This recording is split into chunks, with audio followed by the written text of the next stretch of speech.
first-place Rams host the Seahawks on Sunday in a big NFC West matchup. The Rams' offense is currently second in the league in points, and earlier this week, Football Outsiders gave them the best chance to make the playoffs of any team in the NFC.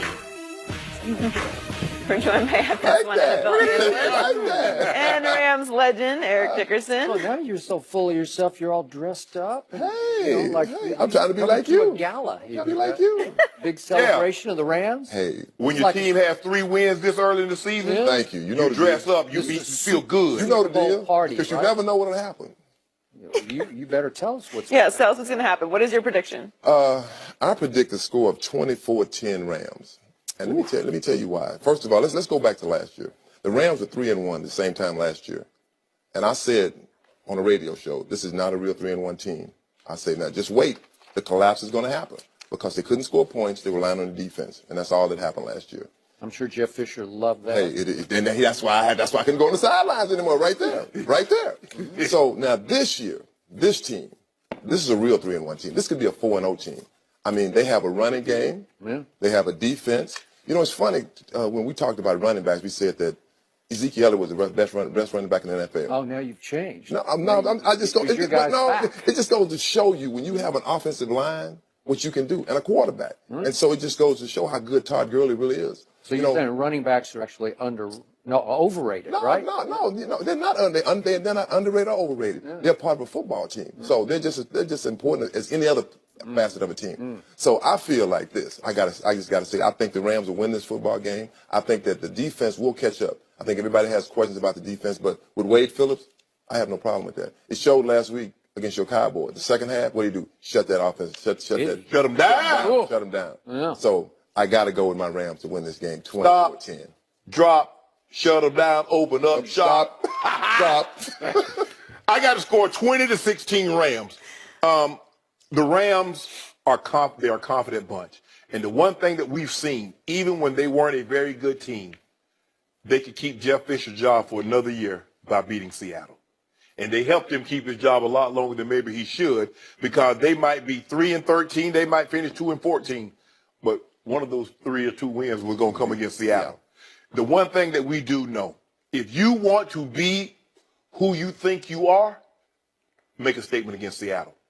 Now, Seattle still got that poor offensive line. You do not want to have a poor offensive line going up against that team, coached by Wade Phillips.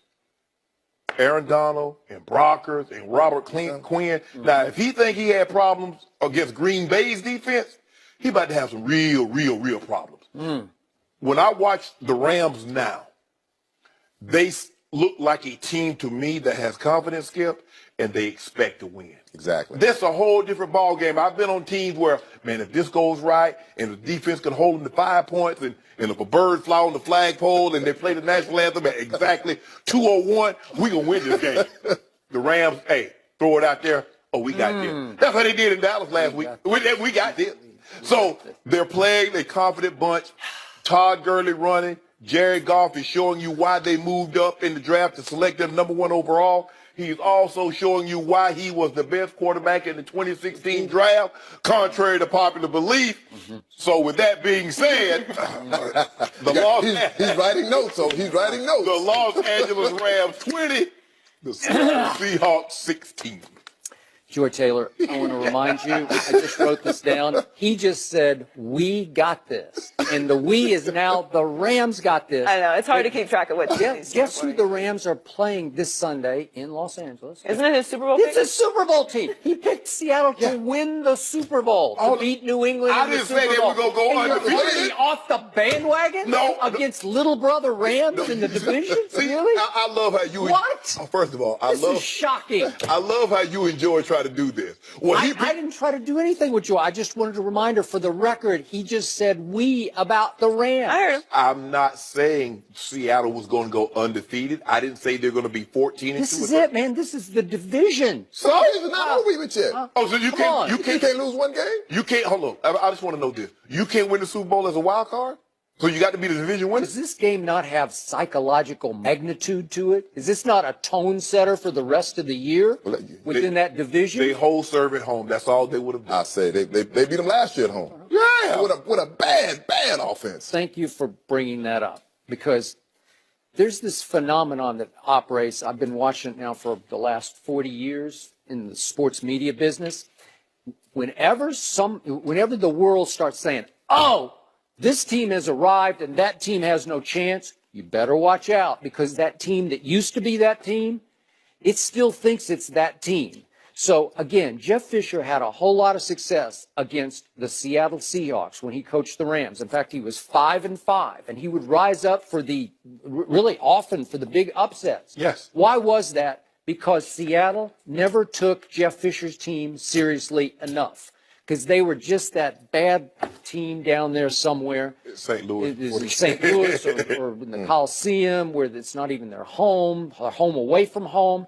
And now, all of a sudden, Big Brother, which is still the Seattle Seahawks, is going to come in and say, and you grew up in a household like this, your big brother, when you started to get a little athletic and start to get a little muscle on you, you're playing one-on-one in the backyard or wherever, he finally said, I'm going to put a stop to this, and you wind up throwing the ball out in the woods because you're so mad because Big Brother beat up on you. And I said the Rams are going to be throwing the ball out in the woods after this game because they're going to get beat up by this team that's going to put them back in their place. I love this team. I told you all last week, this team is on the verge. It is loaded on both sides of the ball with weapons and studs on defense.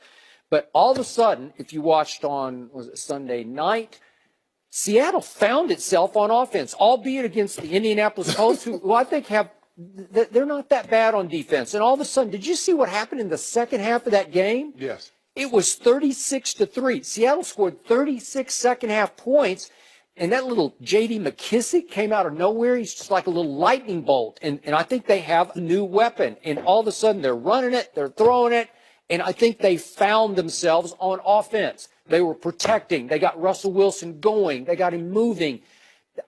337 total yards just in the second half. You don't think they're going to bring some momentum to the Coliseum on Sunday? I don't know if you're going to be there. I'll be there. I'll be there. I'm on the sidelines. All right. Well, you might want to I'll be there. I'll be there. This is the chance for Seattle to say no. We still control this division, and I think they're going to say no. Can I ask you a question? Let me ask you. I just want to ask you one question. I got to get at him. What Indianapolis Colts defensive player would you take over anybody on the Rams defense? Boy, you beat me to it. I would take that Ohio State safety. A hooker? Malik Hooker, yep. He's a stud. And he played big on Sunday. In the first half, it was a game, man. Look at that D-line. They got 7 number 1 picks, first-round draft picks, and they front 7. Yeah, but I used to think Seattle was just pathetic on offense, like they couldn't score on anybody. Well, no. And they scored 36 second-half points. It's mighty funny when the Rams beat the Colts, it was like, well, they ain't beat nobody. But now when the Seahawks beat the Colts, that was the first game. It don't make a difference. It's still NFL. It's still NFL. Oh. When the Rams beat the Colts, different. They play. I mean, but nobody knows. You know, you're just kind of like. What about when they beat the Cowboys? Who? The Rams. You talking about who? The Rams. I told you going into the game, I was scared to death of the game. Skip, you like Houdini. You always give yourself some wiggle room out. You always give it like a poof, like a magic wand. I say it before it happens. I told you the Rams are too good. I was scared to death of that game. This is the best defense the Rams are going against. But we have a different offensive line. And one thing is that our defensive line has always dominated the Seahawks' offensive line. And who is Russell Wilson going to hand it off to? Give me the backs. Carson broke his leg. Thank you. Thomas Rawls. Who's he on? Thomas Rawls. Wow, we scared of Thomas Rawls. What about Eddie Lacy? He's still there, but I don't even count him. He's probably overweight. I mean, ED said it. I just told you, watch out for J.D. McKissick. All that Watch out. I'm just trying to figure out. Watch out for and Aaron Donald's in football shape. He's in football shape. All that fish up the Dallas Cowboys saw that last all week. them scallops and cream and crab legs up there, and he eating steak. Do you have your jersey on underneath that? I'm gonna wear it for you. I'm gonna wear it for you again. And I'm gonna make you wear the goggles the whole time. See if you can see what you're writing next time. In the end, I think it's going to be close, low scoring, but I got the flip almost of your same prediction. I got 2017 instead of Rams. I got Richard Sherman. He's going to have a big day. That defense is going to have a big day against young Jared Goff because he's still young, and they will have him for lunch. That is an older defense. That defense is in the late 20s now. You know, it's funny how they did get disrespect. Even in Vegas, you know, the home team gets 3 points. They call it you pick 'em. This is the most disrespected team right now in the NFL. But and you know why they're gonna win this game too? They're going back to the old jersey. They're going back to the old jersey for this game. They're going back to the blue and gold. They're going back to the real Ram colors. And You know what? We're going to win in those I'll colors. see on Sunday. I'll look up, and Eric Dickerson will have come into the game to spell Todd Gurley for a couple of plays. He might be on the sideline. You want to play? No, I don't want to play. He I'm might not be on the crazy. sideline with his jersey, though. Yeah, you should wear that. I might get my Jerry curl back, too. No, you can forget those days. Eric will be back later in the show. We'll discuss the latest in the Cam Newton controversy next. And I won't